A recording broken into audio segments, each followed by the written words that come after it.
Good evening, tubaniriza nnyo ku Junction ogambo kya eyo Jolly Jessinzidde okuba ng'otulaba. We thank you, appreciate you, love you so much. Era nga munnange mutuzzaamu amaanyi if what we talk about, makes an impact. Oh, if it doesn't.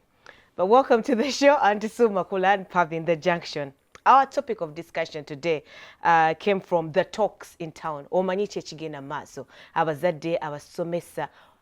Children are going back to school, especially the candidates. We are hoping even the rest will follow. But so far, we are sure the candidates are going back to school.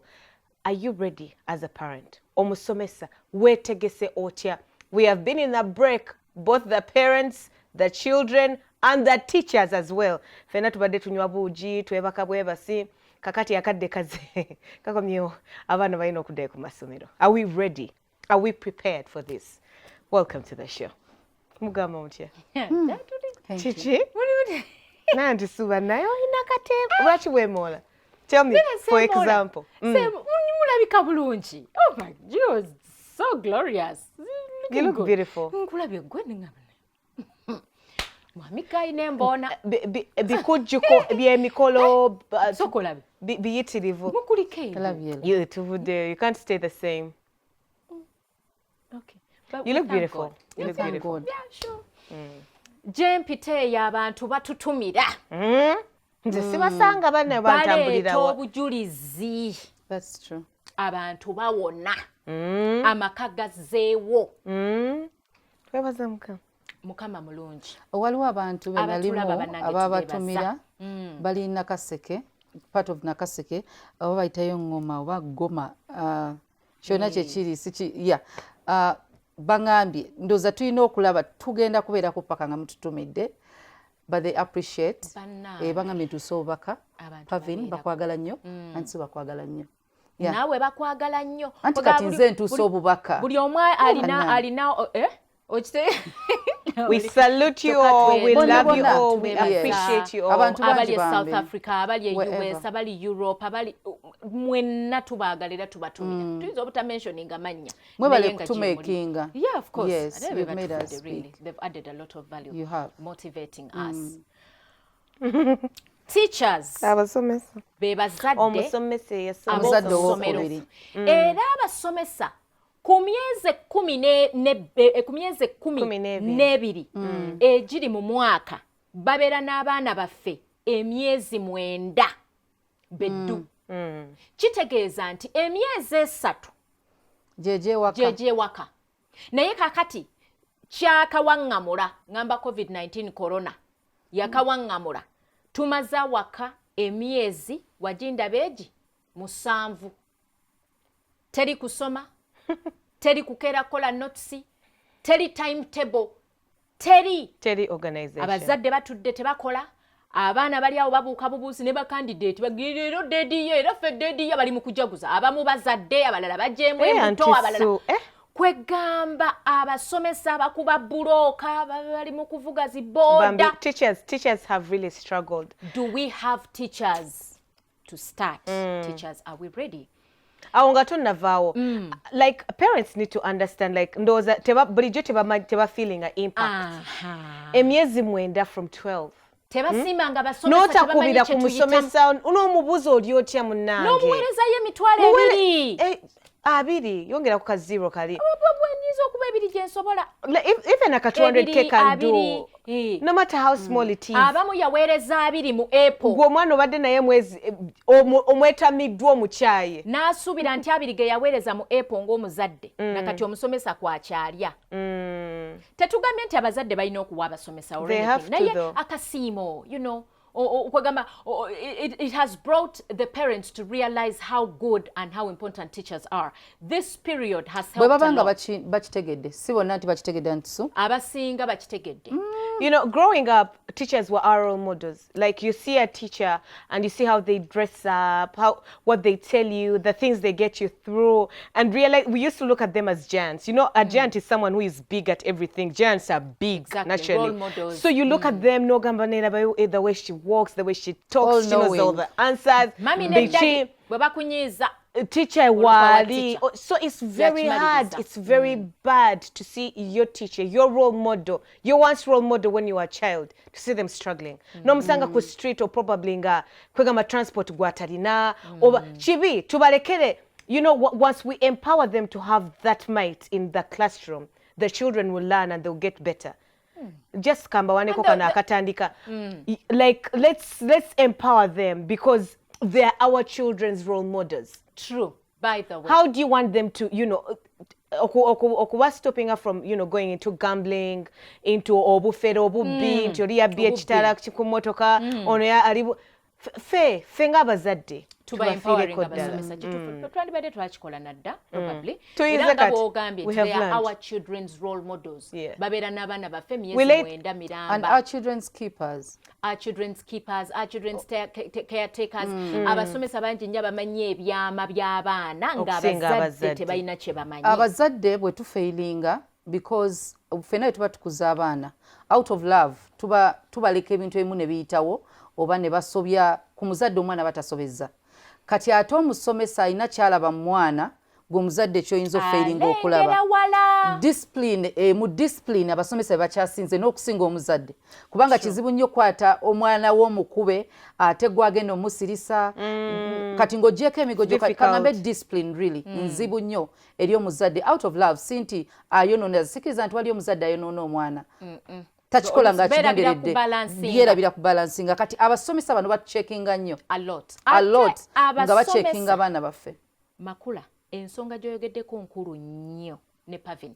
Abasomesa bano experience gye balina ku baana ab'enjawulo mu nsi yonna abaafuukedde abalooya abaafuukedde abapresidenti kati bamanya omwana bamulengera nti omwana ono mu P5 oba P7 wagira ati oyo mulengera gy'alaga okusinga omuzadde alina abaana baabana otwana two otusatu tanalaba ku bantu balala. So teachers, when I trained to be a teacher, I began with a diploma Chambogo. Naye twasoma sociology naye government yanimpadde no eddimu mulimu omunene awunga commissioner education. First of all, you're very very qualified. Simanyi kye bali overqualified. By the way, and then you're a parent ne babasomesa abasomesa bye balina philosophy, administration of education, psychology, they equip you with everything. Nga batutegeka kubanga abantu betugenda oddiringa nabo balina ebyobuvunanyizibwa bye bagenda okukola. Ekintu kye bayita omusomesa kwe kubeera nti ours is a calling. It is not a job that you expect to earn millions. Because you're interacting with people, ate si people but children. Children betutazaala ate nga tulina obbagala okusinga bazadde it's a big calling. It is a big calling. Our topic of discussion today is very important. Are you ready as parents and teachers? Talking about teachers, there are some teachers who are lucky. I'm not going to name names, but there are some teachers who are lucky who have gotten a chance to be able to still be educating. So I was doing my makeup earlier and I was hearing a certain teacher. Ngomuli atademo passion. You people, it's a calling. I really do not have it. Najaye bigambo byonna bitegeeza oba instance oba what? No, I'm saying no. I would have a headache. I would be tired.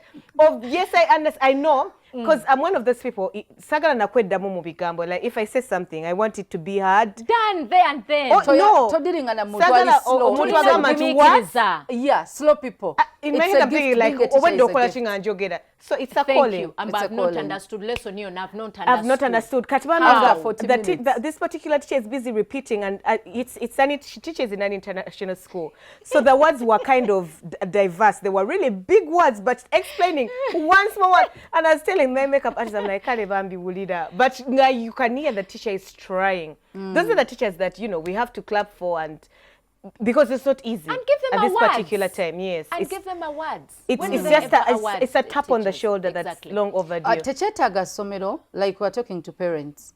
Wetaga sin award, you just recognize this woman or this man in your child's life. Or mugambe banange, I appreciate. No bato muwade wali obaminga tolina. Chiriwo. Ne respect. Walwa bazadde abatuuka ku somero, kati readiness y'abazadde. Notuka ku ssomero, yes toyina school fees, yes omwana wo wamukuza toyagala muntu amugambako, naye n'ovuma omusomesa maaso g'omwana maaso g'abaana abalala ne watabawo omuntu yenna no insulting omusomesa wadde owa fees gwe musaala because abasomesa ekibasirisa you're the boss sente ziva bwakuvuma basobola omugoba naye ekisooka okulaga nti appreciatinga kye bakola is respect. Nobaba waliwo ensonga ekubaganya omwana omusasulira obukadde 2 ku ssomero noba omusasulira obukadde 5 noba osasula emitwalo 5 school fees omusomesa kasita yakkiriza okubanga atekinga yo part ate ye asomesa kyotasobola somesa abazadde and then the teacher is a student every day nze sobola kubeera na muntu ali slow. Well, omwana mugundire ekintu mulyamu ekintu then omusanze wamugambe tokola kino n'akiddamu compound n'omusanga aleka ne banne omwana akubye munno n'akaaba atali mwana omu otwana tetuli tuna tutano gwotukuwoganya ng'omuzadde ali mu baana 10. It's a calling, it's a gift. We need to appreciate that is to the teachers who are good. Nabagambe wali mutandikwa for a bit. Era tubebaza nnyo our teachers, you're very very good. Abakyali kumulamwa abakyali kumulamwa temusobya ku baana temututidde baana baffe saying oops with your bad tempers with your issues. We've all been dealing with a pandemic, I understand. True. The question is today, are you ready? Madam or sir, if you're not ready, stay at home. Thank you. Do not bring your head because of poverty. Because you want to feed your family. Your parents didn't even send me 20K. No leeta wano obusungu olw'okuba obadde onyigirizibwa abakugoba mu mayumba obadde staff quarters ate temukyasulayo muli wamuwanka because you did not plan for your future, you were busy studying, which is okay. Oshegera. Now do not bring all that anger on our children. True. Temumanyi gye tuva n'abaana baffe. I don't want people to wisecrack because yes, there are those bad teachers gye bali. There are those teachers who prey on our children. There are those teachers who prey on our trust. Nga tokomye ku ekyo kyokka because there are parents who are actually giving. Nakuwa Nenga tomatira. Lwatalese n'owala n'omwana. There are so many parents out there, and right now we are all on a level of desperation. Exactly. I'm just from organizing my child's parties, and I've been dealing with service providers. Nothing is the same. Everyone is asking for so much money, for so less. To fill up gaps. Like you expect so much and it's not even met, yet you have paid your money. But because they are desperate and they need money to feed themselves, which is understandable. That's why I didn't even argue so much. But now, teachers come babulire. There is no compromise. True. Bana abazadde bemugamba nti nojja n'ovuma omusomesa, you people naffe tulina feeling. Oshege. And so abagambye mwasoma psychology and bichi, so you're the one to calm down. Thank you. If you're wronging someone's child, expect fire back. Yes, abazadde tubeere omuzadde. Oshegera gwe ng'omuzadde. Jjukira oli omuntu yakulabirira omwana wo blah blah blah blah blah blah and all. But as a teacher, take the high stand. Be the one to look up. You people abasomesa mutusobedde. Naye Pavin. Sibonna. Sibonna because I know you're a good teacher. Naye mututadde mu mbeera gye tutasobola kakati muzzeemu obuzibu nti tubadde ewaka for this long period. Abazadde tebalina ssente, tetulina ssente. N'abazadde mbanoona batalina ssente. I need to know why. But ssente teziriiwo. Nzinoonyeza nzisasudde. Omwana muleso ze mukwana anti babadde mu holiday bataddeko ka weight. Probably oludde omula. Banyiridde. It's been 7 months. You know when you're seeing someone every day they look the same. Now all of a sudden you'd start noticing the curviness. You've started noticing the breasts are developing. Nemutukwatira abaana baffe betubeesizizza. It's wrong. It's wrong as teachers. If you're not ready mentally, do not do it. Abasomesa abasomesa bano amasomero gagenda kugulawo date gye balangirira president naye kyendowooza head teachers oba bannannyini masomero abo botandikirako bandikoze omwezi omulamba before the schools open si mwezi a week or 2 ne basooka batula n'abasomesa beetaaga orientation psychologically they are not okay. We studied them. Like you talked about not poverty. The pandemic. It's poverty. Like, yes. Tuli mu mbeera ya kunyigirizibwa. Embeera y'okunyigirizibwa COVID yaleese okubanga ensawo zaffe baziccekinga ne tuspendinga more ne tubeera kati nga tetulina. Kati omusomesa gwe ngenda okwasa like you said nti omuzadde ku mwana we aba alina okuyomba. Naye omusomesa ge ngenda okwasa omwana wange, omwana agenda kujja ne break. 15 kantandike ku 10 kale. Ntandikidde ku 10. ng'omusomesa teyaleseeyo ssente waka. Abasomesa be basooka okuggyako abaana ssente n'ebyokulya. Anti bazitereke baleme zibba. Baleme zibba. Bazitereka ne mbazizza. Omuteacher zidda abamu kale. Kakati, I will say this. But teacher was better orientation. To have a level of integrity. I agree orientation with you. is needed. Actually, let me tell you, I already have 4 bookings. I'm going to give workshops to particular schools. Abannannyini masomero mwenna wadde temuyina ssente. Kyemuyina okusooka okuteekateeka nga temunnaba kusaawa compounding nga temunnaba ku repainting amasomero musooke mutegeke bano abagenda okukola ssente. People have become drunkards. Beeteeseteese. They have been home for 7 months. Nga all they do is drink. Ekirala sooka otegere gwe head teacher oba director of school abasomesa bocha abalina kubanga business ze babadde bata olina okutegera nkyalina bo bameka bakyusiza emirimu. Don't take it for granted nga naddala private schools z'abazadde nga tomanyi private schools babadde tebasasula basomesa baali balekeraawo kakati ndeka kulowooza nti gwe nannyini ssomero bw'oba obadde tolabirira ticha ono nga yeefindingira their way out without your money saagala okitwale for granted nti agenda kujja ng'alaajana agwira n'olw'omulimu sooka otegere bayitemu kuba amasimu bagabe bannaye mwenna mujje abanadda n'abatadde otuule wansi nabo. First and foremost obeetondere nti bannange kino naffe kyajja tetukoze eki tetutegedde fees ziva wano na wano. There's what we call a rapport, recapping, bringing them back okubazza. Then obawe form bafiiringe form otegere anadda n'ataakola eki Natade. It can be like a questionnaire. We also did a sanity check. Some people are mad, like literally mad. But reapplying it for these jobs. Kubanga omuntu wanaba reapplying zenga tomukase. Na signing a contract. Najja namenya amateeka ag'essomero. You can penalize them. Exactly. Naye bw'onooleeta obuleesi oli abadde eri mukubi wa bulooka. Seminti yamuyingira nadda mu mutwe abalala babadde baweereza buzimbi abalala bakola ebitanda ebya seminti ebyabafumbo abalala others were destroying marriages, others were being raising children, others had gone back to the village. Obwongo buli scattered. Everyone has, you people, let me tell you, in this pandemic so much happened. Exactly. So much happened. Brain damage. So much happened to everyone, like literally. Are the teachers ready? Because it's very important. Now remember, the children have been away from a sense of order, like, okay, from the iron hand for 7 months. Bagenda kudda n'omwejo gwabwe. Omwejo, omutwe omunene, n'obutajjukira bisomwa. Ebikolwa byabwe bigenda provoking anger. So much, and now you remember not poor. You are in a situation. You're lacking some funds. You're lacking some funds for basic needs. Ebyo binyiizo kisobola okuleeta mood. Others, because of domestic violence, the husbands left, the women left. Abamu batanya abakyala baabwe. Twawulira omusomesa ejjuuzi eyatta mukazi we. Not even teachers, because aside I'm so sorry for laughing at this because I told you I have weird reactions at sometimes. Yes.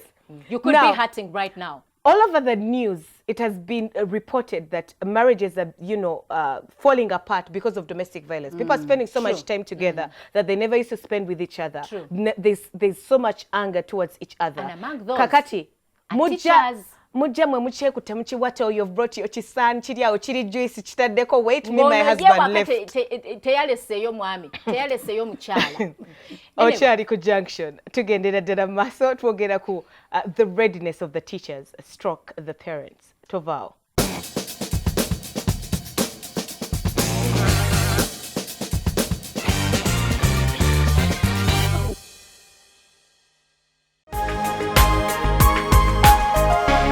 Soul Television, Femunyo.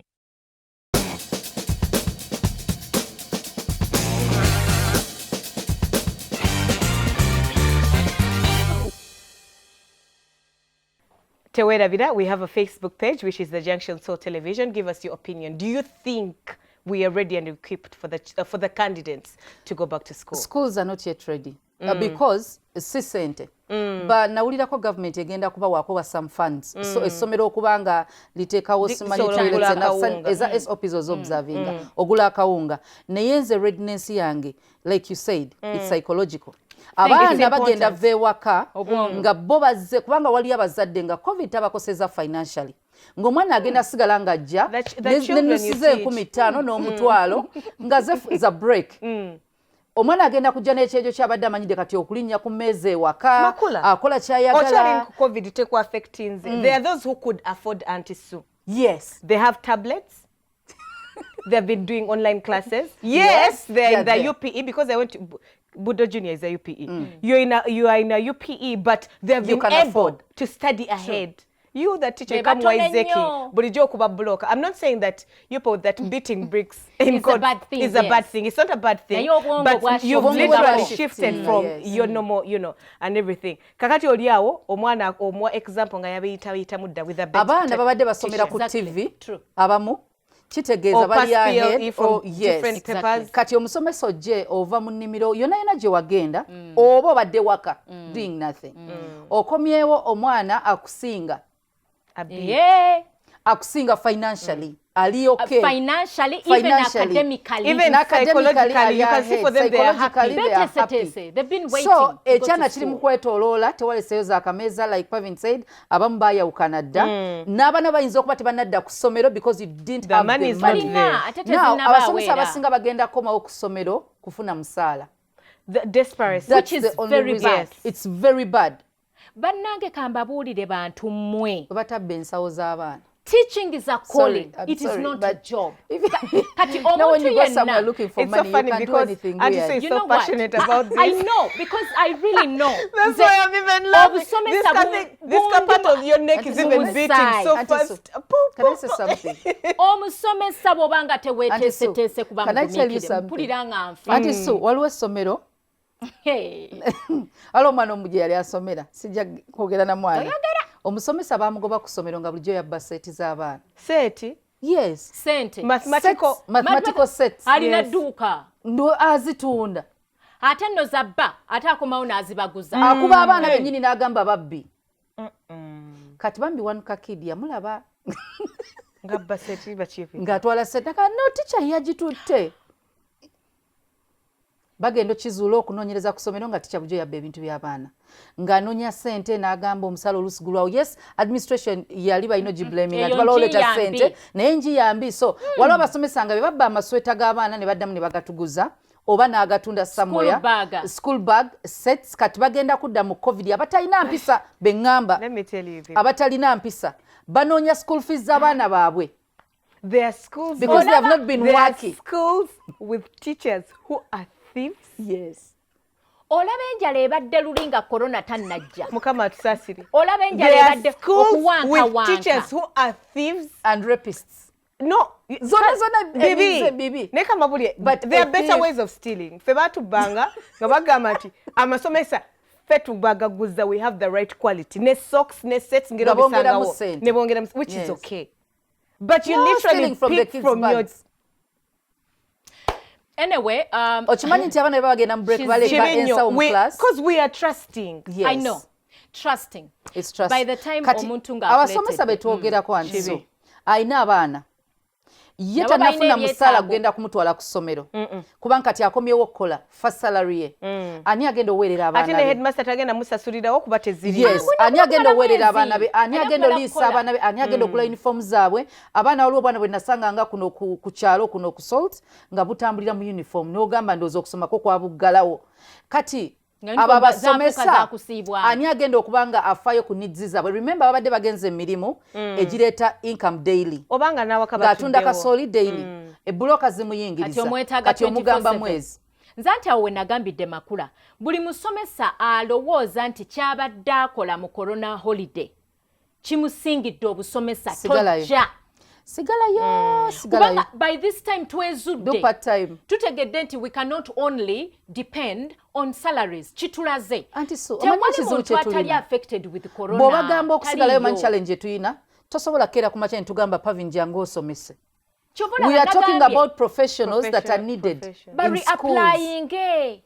bwe bari applying basigning a contract nga kuliko amateeka bwe bamala ekikulu bategeera abasomesa nti ensasula yabwe oba reward yabwe eri mu ggulu wa Katonda kuba bateekateeka baana. The readiness that I'll talk about, if anyone willing or not willing is out there watching us ng'oli musomesa, they need to get professionals like you, abantu abakisukkako abasoma psychology, but ate temulindanga okusoma kutandise. Do it now. Period. Do it now.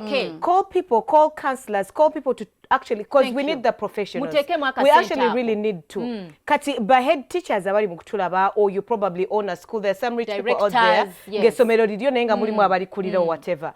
Hire people who are going to talk to your teachers and give them a period of like a week. Basude mu dormitories z'abaana mulabo bawaliwo abazuka ekiro ne bali abantu oba balina emintu bye ba picking up during these 7 months oba bagaya amanyu. There are some vices that we don't know. No, if they know how to dress and mutestinga anga mubateka mu anger management. That's why I need them to stay together in the dormitories. Yes, mubateka mu mulaba nabo. Mulabe mubayige for a week. Then ba administrators oba ba vision bearers ba masomero ago mwetaaga mulizeko this time abasomesa ku needs zaabwe. Muyinza okubanga zonna temugenda meeting, but you need to know what they are going through. They need to let out. Omusomesa bwagamba nja kusomesa naye nina obuzibu nina abaana basatu ewaka simanyi na kye bagenda kulya enkya. I'm going to disagree with that. No? I'm going to disagree with that. Yes, you people don't make me feel like Sirina Mutima.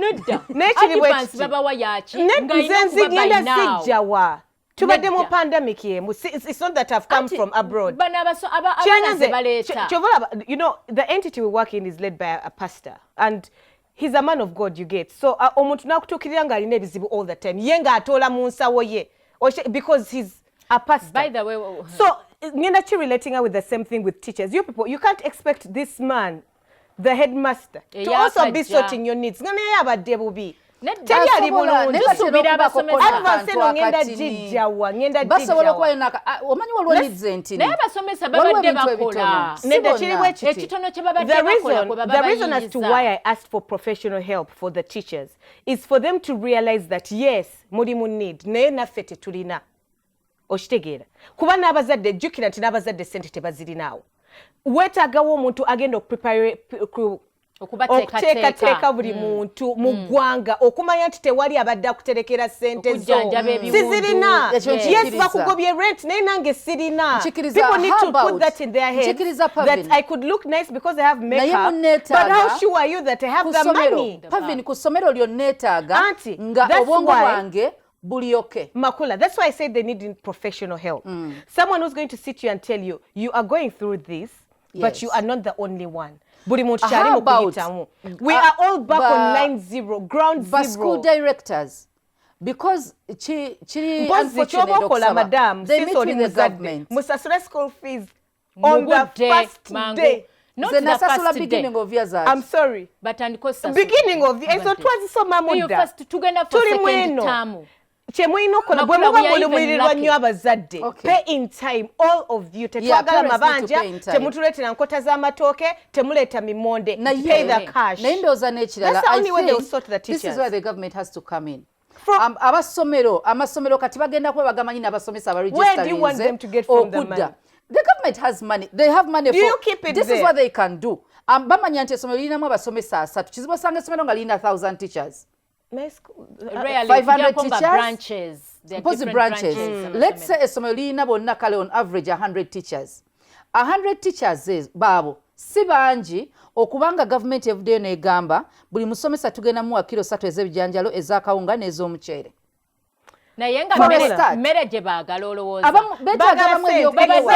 Exactly. Thank you for understanding me. This is a problem that doesn't be solved by being given. First of all, then government offers. Makula. Ezabana babasomesa babasomese. Ekyo singa bakikola ku beginning of COVID. Yes, abana bamwe tebagenda soma. No, Makula, if I come to solve, let the government intervene. If I come to solve, babiri oba registering government ebawerere. Makula, we cannot afford it. for just this one term. Auntie, after the first term, bajja kugamba ze twasosofuna twasasuddemu rent. You cannot feed a hole that can't get filled. These are grown-up people who are supposed to train our children to deal with whatever circumstance. No. How are they going to deal if they're used to being given to solve us? Example, let me give you a layman's example. Makula, if I came to you the first time, negamba sirina rent. Nga mukyala musumba ogenda kukwata mu nsawo yo ompe ssente okitegeera because that's who you are. Ngende ne bwe ndigenda ku mulimu, I will not put in so much effort because I know I have a fallback plan. Tubasomese nti yes kino kye tuyitamu ffenna tuli mu kiyitamu. Ate tujja kiyitamu. We cannot give you people. Mbadde ngenda kwogera ndiyabbi bagamba mu break. We cannot promise to give when we have not yet given some things that we promised to give. But Pavin, do you know and understand if that we could, these let me teachers tell are you, parents? if we could afford to pay for these teachers' school fees, see that what you we all know.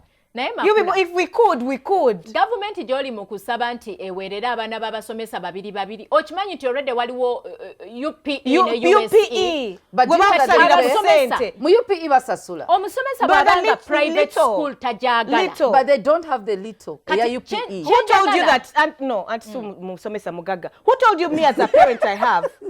Muli mukwa basomesa kati nango ng'omuzadde ngenda vayo ngambe nange ng'omuzadde omulungi w'eggwanga sirina sente. Wabale kubeera muzadde mulungi leto adding a lot of value. I do nsasula omusolo ku mudaala gwange wali nsasula ez'akatale. Compared to teachers, nothing brown. Buli muntu alina contribution. Yes, so Makula, this is when everyone. But we are looking at a teacher aleta society abasawo bajja kuvaayo nabo bagamba basasulire. No. Mbadde voluntary. Ne government yamanyi tebalina. I've been voluntary. Mbadde nkola off magundi basawo. Okay, nyina kama nange nkola mu media. Waliwo abambe batasasudde ffe batusasula. Ya government. No, but we it are doesn't looking matter. at people. What I'm trying to tell you is everyone is going to come up with a need. Waliwo abantu ababiri bemmanyi nti society bedependingirako, but religious leaders. That's what you think. Teachers. When Bandi Musami's and teachers. Lead. But because the sanity we see in the society is because of the religious leaders. Now, we are looking at Auntie Sue and Pavin Charlie, what we see, this intelligent woman is a product of a teacher. I pay more VAT than her. What? Oh, chitegedde. Nsasula omusolo okusinga omusomesa. Yes, that is true. Yeah. Yes. The money I earn. The more money, the more taxes. N'abasomesa ne bwe beekalakasa emirundi ena tebaziweza. And the VAT is changed on how much you earn. Yes.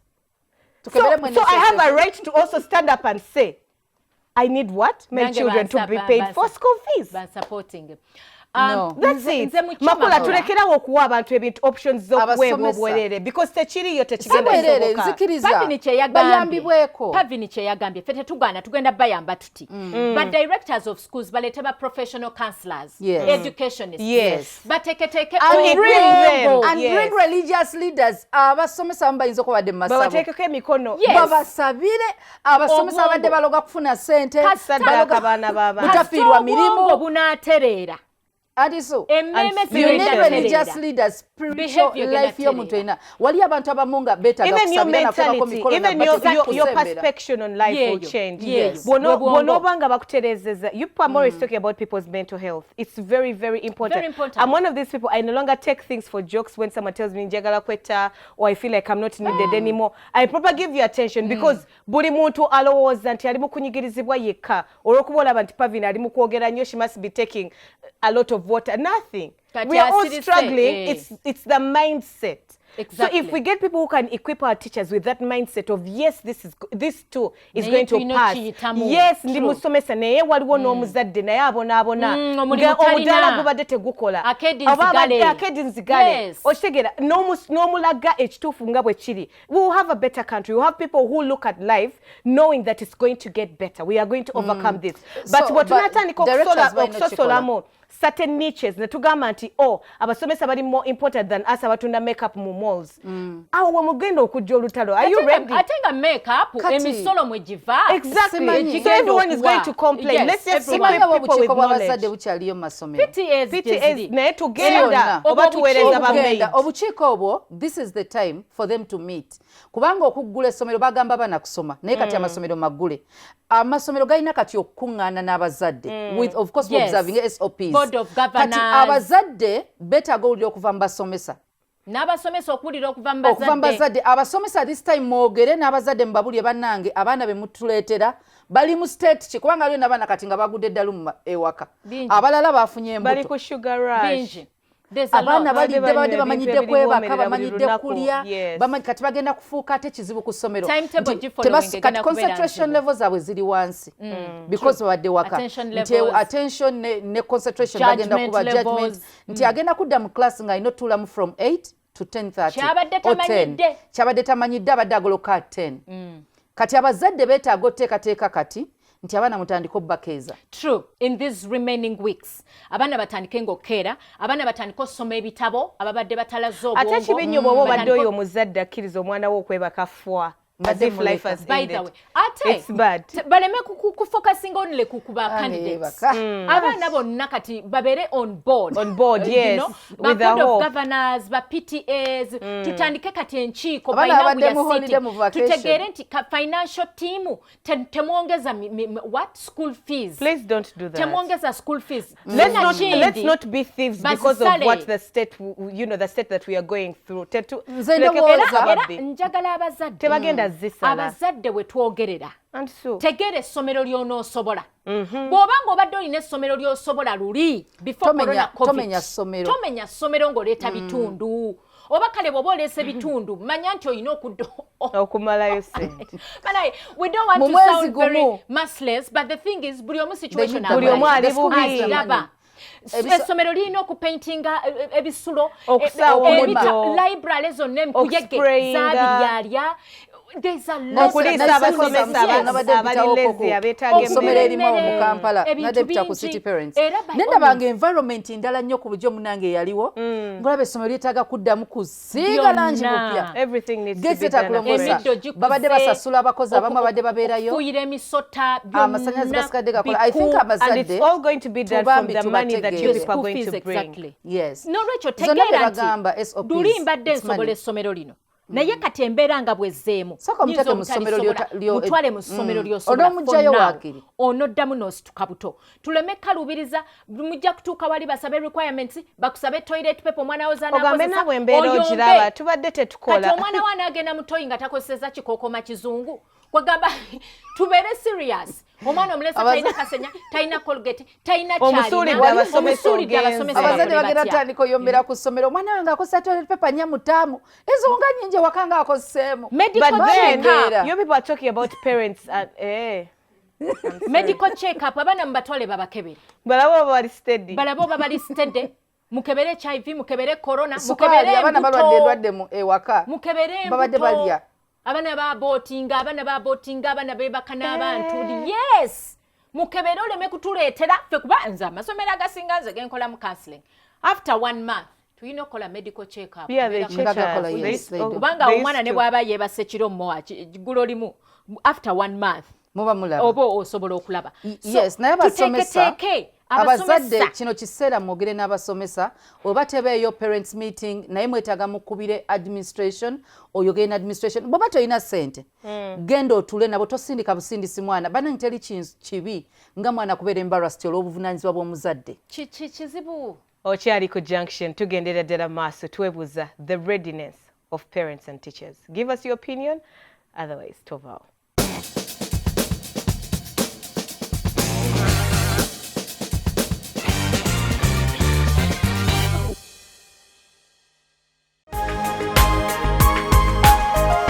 Soul Television, Femunyo.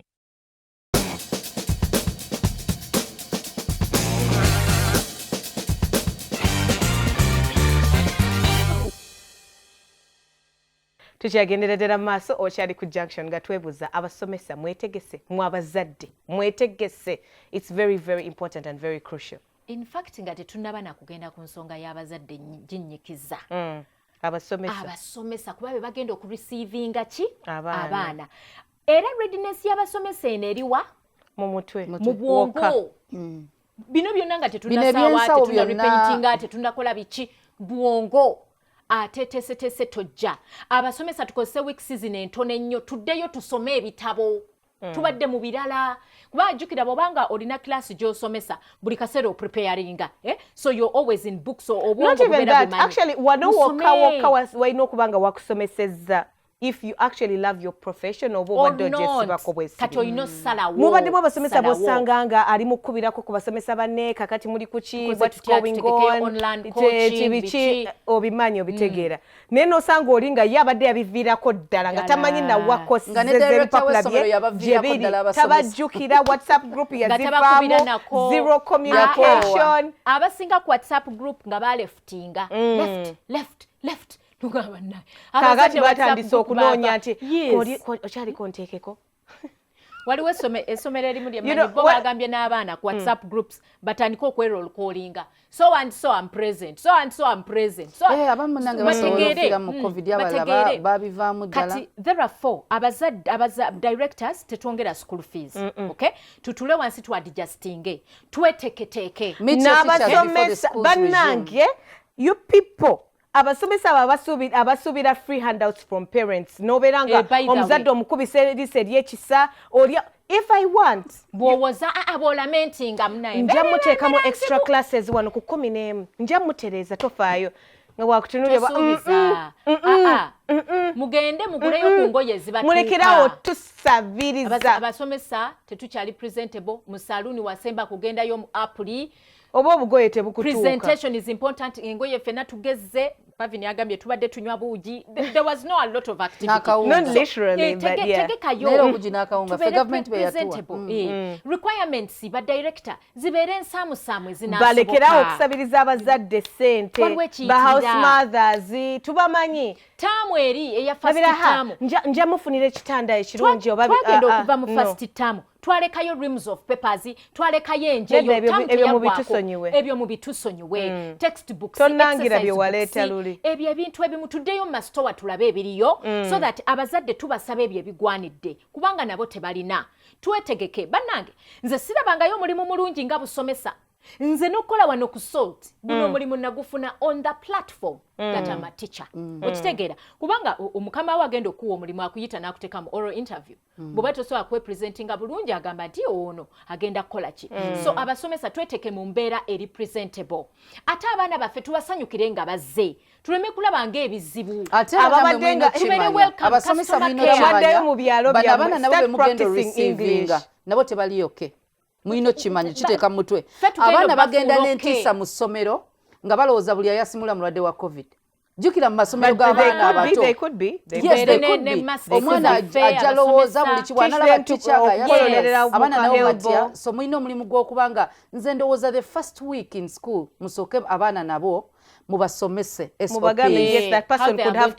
yes gwolaba yenna omuntu yenna akola kino nakino ayasimula mudduke yogera abaana mwetaaga obateekateeka boarding gandibe little bit I will say a little bit safer because they can control people who are coming in and out of school nze naga amasomero tegali ready munaddala agadde nga gagatta boarding amasomero tegali ready olw'ensonga mulina okukebera abaana buli lunaku amasomero probably gali ready buli lunaku every class abaana nga tebanayinga alina okubawo sanitizers bannange ebintu bingi amasomero ge byetaaga requirement omuzadde jajja nayo sanitize obucupa butaano bulina okubaako yes then wabeerewo sanitizer ku buli section anti so abazadde b'ogamba mulimu abazadde nga bwe babagamba mubeere ne sanitizer waka yakwata akacupa n'atabulamu sabbuuni n'amazzi ke bakozesa oba walaji ebyo byonna tetubiganye wabeerewo centers ez'okunaaba engalo ku buli koona eyo responsibility ya ssomero wabeerewo sanitizer amasomero tegalina kubba musinkana abazadde mu bagambe school fees zaali emitwalo 2 tubadde tusaba mwongereyo 5 1,500 muzongereko anti so it's better nonyinyonyola than okunetisa sanitizer gamba nkuwe 5 extra gamba tuyongeddemu 5 extra bannange twagala gula sabbuuni looni twagala okugula ebintu abaana bagenda okozesa kubanga omanyi abaana bagenda kwetaaga amazzi ku buli class bwafuluma buli toilet walina okubako amazzi. Entrepreneurship class abaana abakola entrepreneurship ku level. Both O level ne A level, there are schools that do entrepreneurship, economics bichi. Abaana benyini tubawe skill eyokola sanitizers. Kubanga much as we are going to bring sanitizers at school, they are not going to be enough. So you will find primary. But it's sanitizers. Abaana batunge masks. Twebereremu tugezeeko okulaba ng'ebintu opening of schools is possible. It is very possible. Abaana bakwata empiso agitunge mask agitunge n'engalo. It's a very good skill. It's very possible. Equip your kids with whatever knowledge they need. Then equip the parents, equip the teachers. This is very, very, very doable. It's very possible. Tureke kwenyigiriza because all parties do not have money. And have been affected. And nobody's fault. But let everyone meet what they're supposed to meet because this is for the safety of everyone. Responsibly. If I get it, I am bringing it. If they bring it, they are bringing it. It's everyone's responsibility. This is a time where we don't have to downplay anything. Bwobanga tozirina eza mask. Tujja kubeera wezitundibwa. Nze ngenda kugula akatale. Ngenda kuzisuubula. Yes. Buli ajja nga talina mask. Oyina jigula. We cannot compromise with our lives, you people. We get only one. There are no spare parts. Bino ebirala byonna byonyumya abantu boolekana nabo nga bakuwaga. For them they are going to equip their kids babatwale bulungi babasasulire gwe nga muli eri mulekana nga kumbe for their kids at school. So do it for your family and do it for your safety and for your life. Ate nno bategeere ekintu kimu ebintu bingi birina okukyuka. There's a lot that has to change. Bwe byali si bwe bigenda okukola ki? For some time, si bwe bigenda okuba for quite a long time. So social distancing erina okubaawo. Abaana ebitanda ebimu ndooza kubanga abaana basula bwe bati bonna bali packed. Mugenda kikwasaganya mutya? Ekirungi bagenda kugula bacandidates balinako ekyenjawulo nti bantu bakulu ate bagenda kutulaga ki ekinaaba ekyokukola bannanses mu stockinge eddwaliro. I think we should have more than one nurse in every school. More than one nurse, and you should stock drugs. Eziri expired the sanitarium should have enough things. Bazijjewo. Kwegamba buli department mu ssomero yeetegeke, ey'ekiyungu yeetegeke, eya medical yeetegeke, cleaning. They need to up their balance diet. Bana bana bemu akawunga n'ebijanjalo because that's what you think should be done. Mwongere mu kukulumonde, teka mu ekibala, teka mu nakati. Abazadde boiled egg. Gaino introducing extra classes. Nga ziri nnyo ku health ku hygiene and sanitation. Baziteke ku buli class bakyongereyo basensitizinga abaana because bonobeera nga olivinga in fear nti nayasimudde covid asobola okuba yesinga mulwadde wa covid akolodde covid abaana agenda kuba taconcentrating mu class. Just make sure no one is sneezing. You need to ate corona ze banaye butunulire ng'obulwadde obulala bwonna Ebola, it's a new normal. We just need to cope with it. Abaana tubapakingire entangawuzi ne lemon. Let it be part of the grab you take for the children. Ateke mu kachayi kateke mu kalema. Ewaka tukibakolere ewaka ne bwakirya wansi nga ze ewaka. So abaana tubayigiriza okulya obulungi. Ennimu gula ennimu nga mbisi. You know that's what twaza for some time. Abamu bato. Of course abato essomero lisobola okibudgetinga. Osala ennimu kwota buli mwana atekeko mu kachayi. There's a way that we can live with this disease and be able to survive with it. We just need to adjust our mentality, our budgets. We are not living with it, it's going. In the name of Jesus Christ, of course, it has to go. When we say it goes, it will go. But for now, while it's still there. For now, abasomesa mulekera okusabiriza abazadde ssente. Naye n'abazadde museemu abasomesa ekitiibwa. Katiipu ng'okampadde nze ng'omusomesa w'omwana wo nakyo si kibi. Tokasaba. Ekirabo tebakisaba. Tokasaba and don't get omuzadde kife ku mutima gwe. Don't be expectant. Ate tokola waliwo obutakisaba live naye n'okola ebintu ebiraga nti osaba. N'otuma abaana. N'otuuka mu kiraasi nti bokka bakuwadde tiipu be baana b'ogenda offaako. Ekyo kikyamu. Bambi n'akulinda ku viddi n'akugamba bannaye nange njagala. Ate ekirala omwana ono ye bw'alikula alikusasula like muzadde we bw'aba takuwadde kati tokimalira n'obutakusasula kuba tetubajjukira sometimes. With your salary. Tesibajjukira n'amannya. Balina kusomesa for what you're doing. Nze kyokola abasomesa bwe baba abasajja abasomesa obulungi abaana bange nze mba mbajjuza mataayi ngula matayi sikafu ekintu ky'essente kirimu ebikemo bingi ngula dazeni y'amatayi nga malungi teacher ng'okoze yakaliyo twerabirire let's prepare ourselves parents and teachers and preparation begins from their head obadde ku Junction tubaagala nnyo until next time ku Munyo tovaawo bye bye